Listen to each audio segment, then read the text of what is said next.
Assalamualaikum warahmatullahi wabarakatuh. Kembali lagi di channel Filosofi Waktu, tempat di mana kita bersama-sama belajar, merenung, dan memperkuat iman. Di sini, kita akan mengulas kisah-kisah inspiratif, sejarah Islam yang agung, hingga hikmah dari ayat-ayat suci Al-Quran dan hadis Nabi. Semoga setiap detik yang Anda luangkan di channel ini menjadi amal jariyah yang terus mengalir pahalanya. Tanpa berlama-lama lagi, kita mulai perjalanan ilmu hari ini. Sejak kecil, kita sudah diajarkan untuk menghafal 25 nabi dan rasul. Namun, di luar daftar itu, kita nyaris tidak mengenal nabi-nabi lainnya, kecuali beberapa yang cukup terkenal seperti Nabi Khidir alaihi salam. Masa antara Nabi Isa alaihi salam dan Nabi Muhammad Shallallahu alaihi wasallam sering disebut sebagai masa fatroh, yaitu masa di mana tidak diutus rasul-rasul baru. Jarak antara keduanya diperkirakan sekitar 600 tahun. Lalu, pernahkah kita bertanya, adakah nabi yang hidup di antara zaman Nabi Isa dan Nabi Muhammad dengan rentang waktu yang cukup panjang? Mungkinkah ada utusan Allah lain yang diutus pada masa fatroh? Salah satu tokoh yang kerap dibahas dalam literatur Islam terkait masa ini adalah Khalid bin Sinan. Dalam tafsir Ruhul Bayan, Ismail Haqqi mengisyaratkan adanya nabi pasca Nabi Isa dan menyebut Khalid bin Sinan sebagai salah satunya. Ia dikisahkan hidup tidak terlalu jauh dari masa kenabian Rasulullah Shallallahu alaihi wasallam. Diceritakan bahwa Khalid bin Sinan berdakwah untuk menegaskan kebenaran tentang kehidupan akhirat dan adanya siksa kubur. Sayangnya, kaumnya menolak seruannya. Hingga suatu hari, putrinya datang menemui Nabi Muhammad SAW. Beliau pun berkata kepadanya, "Selamat datang, wahai putri dari seorang nabi yang telah disia-siakan oleh kaumnya sendiri."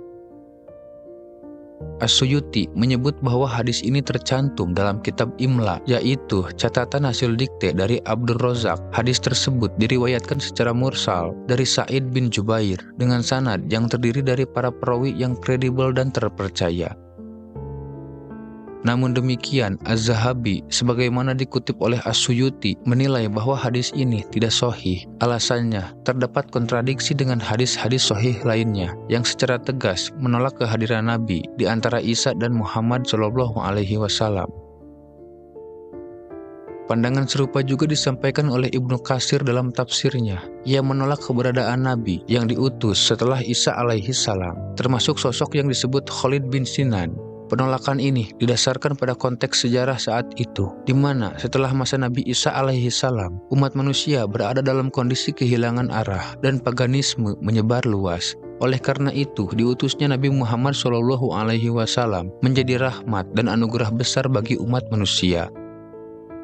Penolakan Ibnu Katsir ini juga diperkuat oleh hadis Nabi Muhammad SAW yang diriwayatkan oleh Al-Bukhari, Muslim, Abu Dawud, dan lainnya. Diriwayatkan dari Abu Hurairah radhiyallahu anhu, ia berkata, Rasulullah Shallallahu alaihi wasallam bersabda, "Aku orang yang paling dekat dengan Isa bin Maryam alaihi salam di dunia dan di akhirat, dan para nabi adalah bersaudara dari keturunan satu, ayah dengan ibu yang berbeda, sedangkan agama mereka satu." Hadis tersebut secara tegas menunjukkan bahwa tidak ada nabi yang diutus di antara Nabi Isa alaihi salam dan Nabi Muhammad Shallallahu alaihi wasallam. Penjelasan ini ditegaskan oleh Ibnu Ruslan dalam Syarah Sunan Abi Dawud bahwa dalam rentang waktu tersebut tidak ada nabi, baik yang hanya menerima wahyu untuk dirinya sendiri maupun yang juga diperintahkan untuk menyampaikan wahyu kepada umat. Meski secara tekstual hadis tersebut menegaskan tidak adanya nabi di antara Isa dan Muhammad, Badruddin Al-Aini dalam penjelasannya justru menyebutkan sejumlah tokoh yang dianggap sebagai nabi pada masa fatroh atau masa kekosongan nabi. Hal ini menunjukkan adanya perbedaan penafsiran dari kalangan ulama hadis. Beberapa tokoh yang disebut oleh Badruddin Al-Aini antara lain adalah Hanzalah bin Safwan yang konon merupakan keturunan dari anak Nabi Ismail, serta Khalid bin Sinan Al-Asabi dan Su'aib bin Zi Mazham yang berbeda dengan Nabi Su'aib alaihi salam dari 25 nabi dan rasul yang dikenal. Meskipun nama-nama tersebut disebut sebagai nabi oleh sebagian sumber, Ibnu Katsir menjelaskan bahwa mereka sebenarnya adalah orang-orang soleh yang menyeru kaumnya kepada kebaikan. Ia menegaskan bahwa tidak ada nabi lagi yang diutus di antara Nabi Isa dan Nabi Muhammad SAW, sebagaimana ditegaskan dalam hadis-hadis sahih riwayat Al-Bukhari dan Muslim. Badruddin Al-Aini melihat adanya kemungkinan bahwa bisa jadi terdapat nabi-nabi pada masa fatrah atau masa kekosongan kenabian antara Nabi Isa dan Nabi Muhammad. Namun, menurutnya, mereka adalah nabi yang tidak diutus kepada suatu kaum tertentu atau bukan sebagai rasul. Mengenai ada tidaknya nabi antara masa Nabi Isa alaihi salam dan Nabi Muhammad sallallahu alaihi wasallam mencerminkan adanya ragam pandangan di kalangan ulama. Meski sebagian ulama membuka kemungkinan adanya nabi pada masa tersebut, mayoritas ulama berdasarkan hadis-hadis sahih dan pandangan ulama seperti Ibnu Katsir berkesimpulan bahwa tidak ada nabi lain yang diutus di antara keduanya.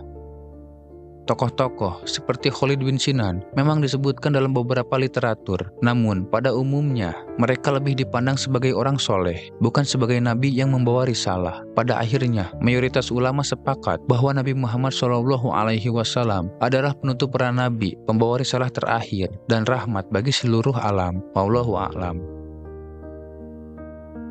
Alhamdulillah, semoga apa yang kita pelajari hari ini membawa keberkahan dalam hidup kita, menambah keimanan, dan mendekatkan kita kepada Allah Subhanahu wa Ta'ala. Jika ada kebaikan dalam video ini, maka itu semata-mata datang dari Allah, dan jika ada kekurangan, itu datang dari diri kami yang lemah ini. Jangan lupa untuk like, share, dan subscribe agar semakin banyak saudara kita yang mendapatkan manfaat dan hidayah. Dukung terus channel ini agar dakwah kebaikan terus menyebar ke seluruh penjuru dunia. Sampai jumpa di video berikutnya. Wassalamualaikum warahmatullahi wabarakatuh.